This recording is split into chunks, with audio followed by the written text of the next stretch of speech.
Hi friends, welcome to my channel. It's me Anil.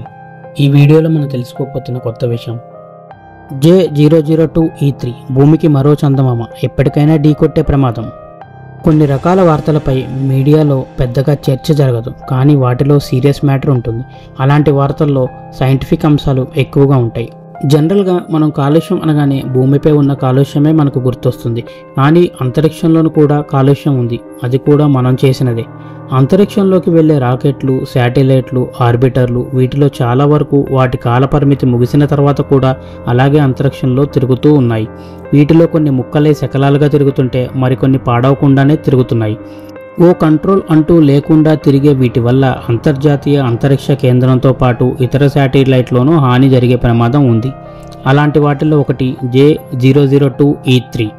2002 September 3న అంతరిక్షంలో తిరిగే ఓ వస్తువును ఖగోళ శాస్త్రవేత్తలు బిల్ యోంగ్ కనిపెట్టారు.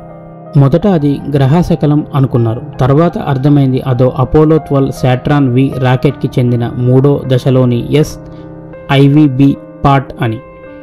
అది ఆ పార్టే అని చెప్పడానికి స్పెక్ట్రోగ్రాఫిక్ ఎవిడెన్స్ ఉంది. అలాగే పార్టుపై పెయింట్తో ఉన్న టైటానియం డయాక్సైడ్ని కనిపెట్టారు. ఈ మూడో దశ పార్టు 1969లో శాశ్వత హీలియోసెంట్రిక్ కక్షలోకి వెళ్ళింది.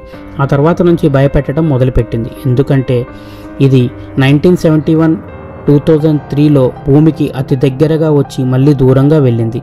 40 ఏళ్లుగా ఇది హీలియోసెంట్రిక్ కక్షలో తిరుగుతూ అప్పుడప్పుడు భూమికి దగ్గరగా ఉండే జియోసెంట్రిక్ కక్షలోకి వస్తూ వెళ్తోంది. మీకు తెలుసుగా, భూమి చుట్టూ తిరిగే ఖగోళం చందమామ మాత్రమే, ఇంకేదీ అలా తిరగట్లేదు. కానీ రాకెట్ పార్ట్ తిరుగుతోంది. దీన్ని చూసిన శాస్త్రవేత్తలు ఇదెక్కడి నుంచి వచ్చింది అనుకున్నారు. తర్వాత వారికి అసలు విషయం అర్థమైంది. ఇదేమీ చిన్న పార్ట్ కాదు, 30 మీటర్ల పొడవు ఉంది. ఇది తరచూ భూమి చందమామ తిరిగే కక్షా మార్గంలోకి వస్తోంది. అలా వచ్చినప్పుడల్లా ఇది ఢీకొంటుందేమో అని కంగారు పడుతున్నారు శాస్త్రవేత్తలు. కానీ ఇప్పటి వరకు ఎప్పుడూ అలా జరగలేదు. సూర్యుడి చుట్టూ 31 సార్లు తిరిగిన ఈ రాకెట్ పార్టు 1971లో భూమికి దగ్గరగా కనిపించింది. తర్వాత మళ్ళీ 2003లో అలాగే వచ్చి వెళ్ళిపోయింది. మళ్ళీ 2040లో అది భూమికి దగ్గరగా వస్తోంది అంటున్నారు శాస్త్రవేత్తలు. భూమికి దగ్గరగా తరచూ రకరకాల గ్రహశకలాలు వస్తూ పోతూ ఉంటాయి కదా, అలా ఈ రాకెట్ కూడా వస్తూ పోతూ ఉంది. కాబట్టి దీని కృత్రిమ గ్రహశకలం అని కొందరు పిలుస్తున్నారు. అయితే ఇది చందమామలా భూమి చుట్టూ తిరుగుతోంది కాబట్టి దీన్ని రెండో చందమామగా భావించాలని మరికొందరు అంటున్నారు. వాడుక భాషలలో దీని గ్రహశకలంగా చెబుతున్నారు. ఇది ఎప్పుడైనా భూమిని చేరితే దాదాపు 150 కిలోమీటర్ల ప్రాంతంలో విధ్వంసం జరిగే ప్రమాదం ఉంది. ఏదైనా నగరంపై పడిందంటే ప్రాణ నష్టం కూడా జరిగే ప్రమాదం ఉంటుంది. అందుకే భూమికి ముప్పుగా ఉన్న వాటిలో ఇది కూడా చేరింది. అపోలో 12 మిషన్ని అమెరికా అంతరిక్ష పరిశోధనా సంస్థ నాసా నిర్వహించింది. ఈ రాకెట్ను ప్రయోగించినప్పుడు నాసా మూడో పార్టు సూర్యుడి రక్ష మార్గంలోకి పంపాలి అనుకుంది. అప్పుడే తేడా జరిగింది. మూడో పార్టుకి ఉన్న అల్లాస్ మీటర్లు అనుకున్న దానికంటే ఎక్కువసేపు మండాయి. ఫలితంగా మూడో పార్టు సూర్యుడి వైపు వెళ్లేలోపే ఇంధనం అయిపోయింది. అందువల్ల మూడో పార్టు భూమి చందమామ తిరిగే కక్ష మార్గంలో ఉండిపోయింది. ఇది నవంబర్ 18, 1969లో తొలిసారి చందమామకు దగ్గరగా వెళ్ళింది. ఆ తర్వాత నుంచి ఆ చుట్టుపక్కలకు అప్పుడప్పుడు వస్తూ సూర్యుడి చుట్టూ తిరుగుతోంది.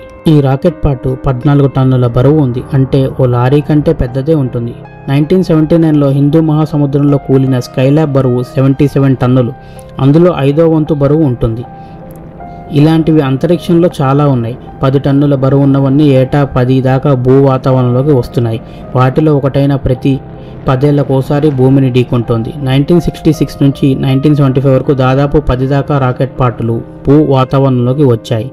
అలా ఏది వచ్చినా భూమి భూ వాతావరణంలోని రాపిడి వల్ల కాలిపోతూ చిన్న చిన్న ముక్కలుగా విడిపోతున్నాయి. అందువల్ల డైరెక్ట్గా ఏ రాకెట్టు భూమిని ఢీకొట్టలేదు. కాకపోతే చిన్న మొక్కలైనా అవి మనుషులపై పడితే ప్రాణ నష్టం జరగగలదు. ఇది మన ప్రయోగాల వల్ల అంతరిక్షంలో వ్యర్థాలు పెరిగిపోతూ మనకే ముప్పుగా మారుతున్నాయి.